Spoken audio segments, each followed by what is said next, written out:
Time to talk a little bit about retopology. ZBrush has a lot of great retopology tools. ZRemesher, which automatically comes up with topology, but for hard surface, it still doesn't quite cut it for me. I find going into another 3D program, or even using ZBrush's own tools, to be a lot more liberating and a lot more control.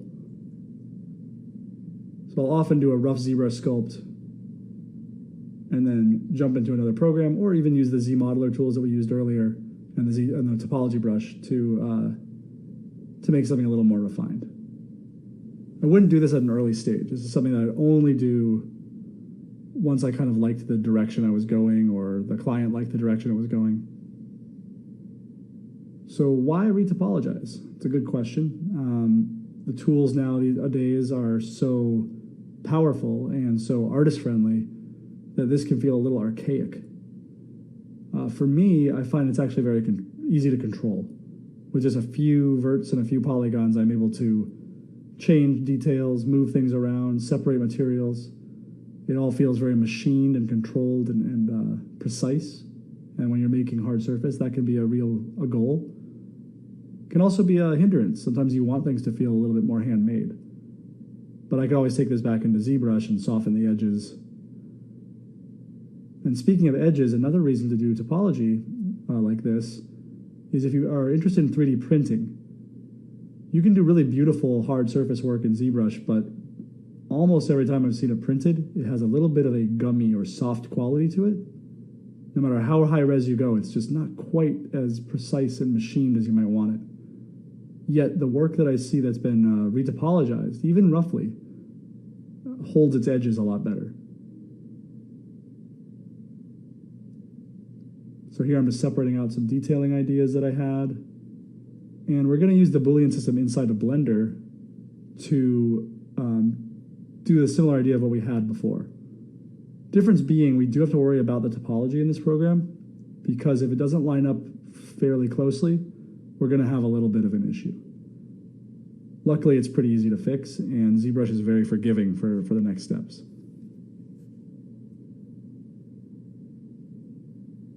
So I'm duplicating these tools out. Very similar to what we did in ZBrush before. I do want to point out I'm using a custom config for Blender right now. I'm using Von Ling's Heavy Poly config. It's free. His tutorials are not free, but I do recommend that if you're looking to learn Blender, you pick them up. In the course of a few days, I went from not knowing how to navigate in the program to really falling in love with it. So I'm just adding a little bit of detailing here and there.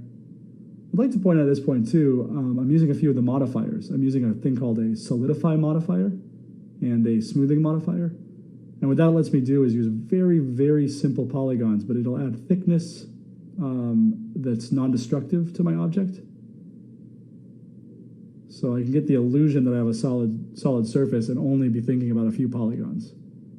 And that's where retopologizing these objects becomes very powerful, when you don't have to think too much about the tools, and you just think about the basic shapes.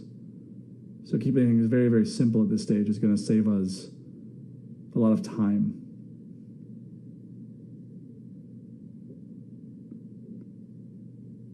And at this point, I'm adding some material breakup. None of this matters in terms of the overall design for the final result, but it's more for my mental, do I like the breakup here?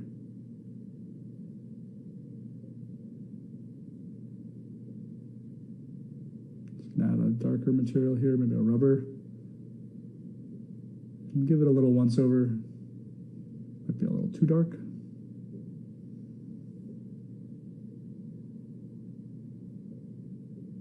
So overall, that's feeling pretty good. At this point, I've only got a few polygons in here to worry about, but I could detail it to my heart's content.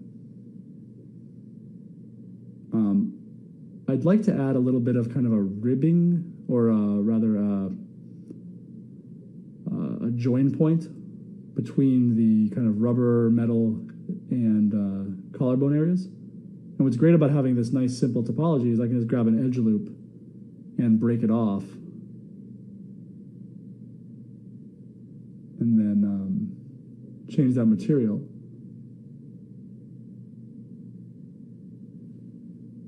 Maybe like chrome or something. And when I bring this back into ZBrush, you're going to see we have some problems. Reason being topology. See, as I try to insert an edge loop there, it kind of runs across. That's because that's what the polygon looks like. It's a big, nasty thing called an n-gon. So kind of easy to get rid of. I just have to connect a few points. I'm just going to weld some points together, add a few edge loops, and I was not very precise about it, but once I brought it back in here, it works great. At this point, I'm going to use some of the ZBrush topology tools to show you what those are capable of doing. And also, I still am just so comfortable in this program that manipulating things is hard to beat. It's a little too precise, so I'm going to just use the move tools. I'm going to mask things out, just kind of move stuff around. I forgot to put the care that I put on the other objects onto this collarbone piece.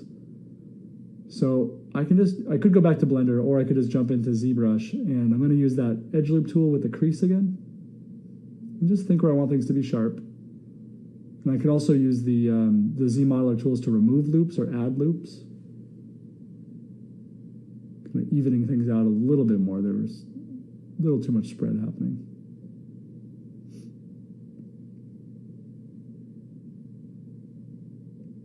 And at this point, it's detailing. I'd like to make sure that all the pieces are holding up to a certain level.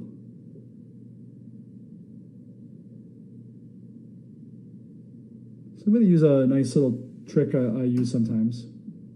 And I want to give a little forewarning about this before I go too far into it. This is one of those things where ZBrush can dictate design. I'm using the mirror and weld tools and just taking that shape that I made for that center kind of vent area and finding ways to mirror it. Because I've already developed a little shape language there, so it's kind of a freebie. And this is just for a little buckle or bracket. And I've been on projects where I've spent a few weeks just dealing with those kind of details, and other times where they're just going to grab something off the shelf. So for him, I'm not too worried. I just want to have something there. And once he's in place, with that little hinge, I can just duplicate it, and there we go.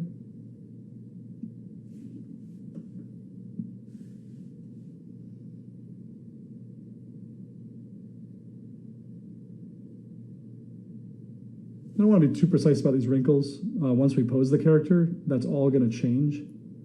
But having some indication is good, and I know we're not going to drastically change this.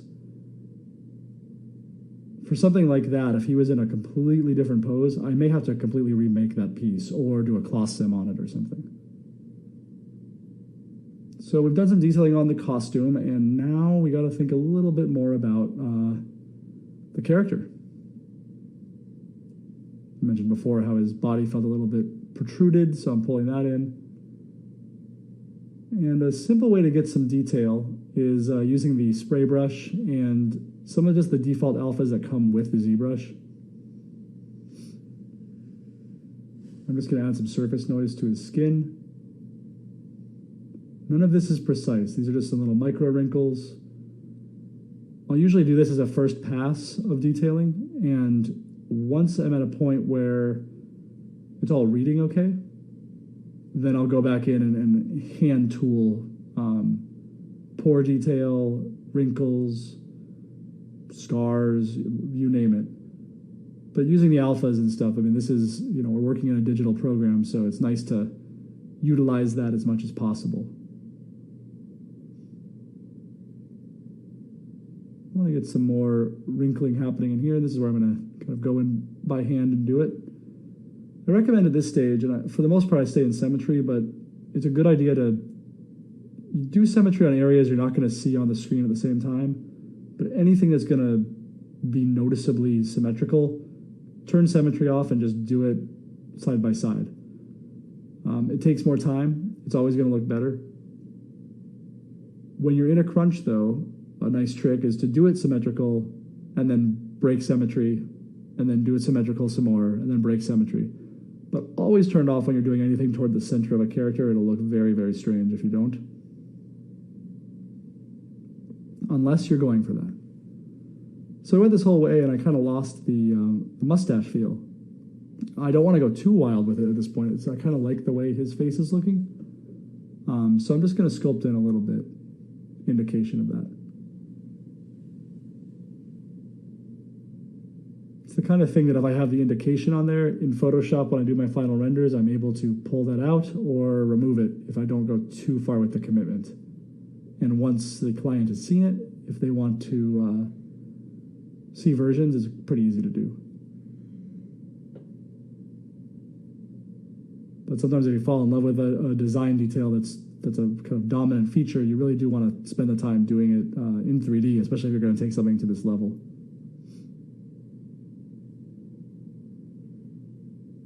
And even though we're at detailing, I'm still thinking a bit about the gesture as I change stuff. As the costume has gone on, his overall feel might need to be changed.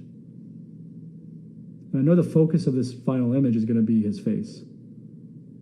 So you're going to see I'm focusing on the mouth, some of the detailing around his face, and of course the eyes are going to be a big part.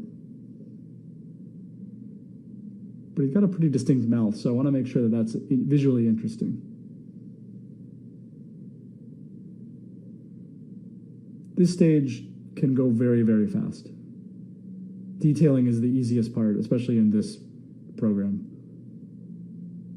And it's really fun once you have a good surface. But if you don't have a good base, all the detailing in the world is not going to help you.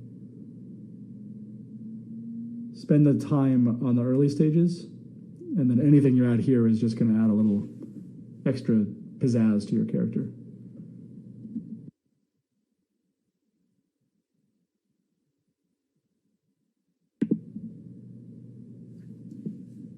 So his lips got a little away from me. I'm just going to mask them off. And you can use the transpose lines to kind of flatten out and reinforce some of those planes, or just the move tools. I'd like to get more of that overlap.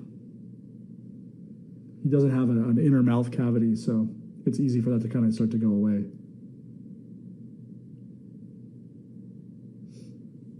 When you're adding wrinkling to something, you want to think about how the muscles move it. Now that I've gotten the face kind of in a better zone, since this cape is one surface, it has no actual three-dimensionality to it, I just masked around the edge that we made, and I just tucked it in so it feels a little bit more rounded. Decided that these got a little too complex back there. Probably just needs two little clamps.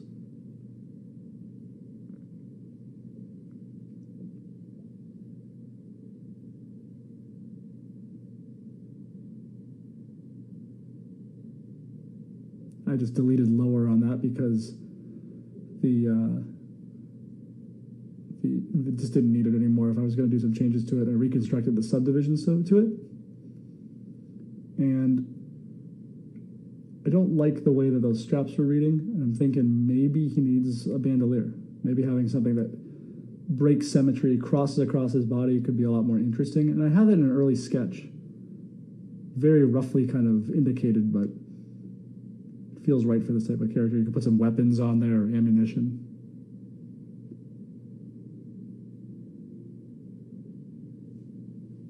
And I duplicated those straps so that if I wanted to go back, I could still have them.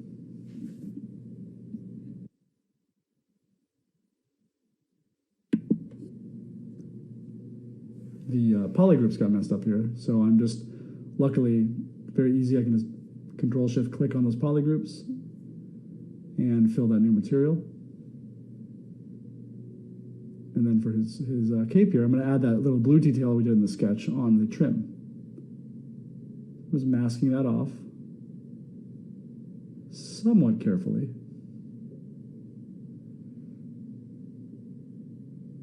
And filling that with a material and a color.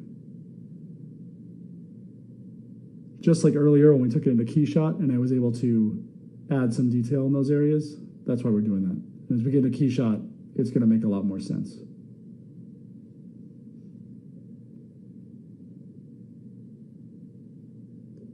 an early sketch of this and the Photoshop paint over, he had a much higher collar. So I wanted to make that a little more pronounced. And although masking can be great for painting in your colors and your details, sometimes just going in with a paintbrush is going to be the better way to go. So now that I've added that, I thought it might be interesting to have that be part of what holds his little strap on there.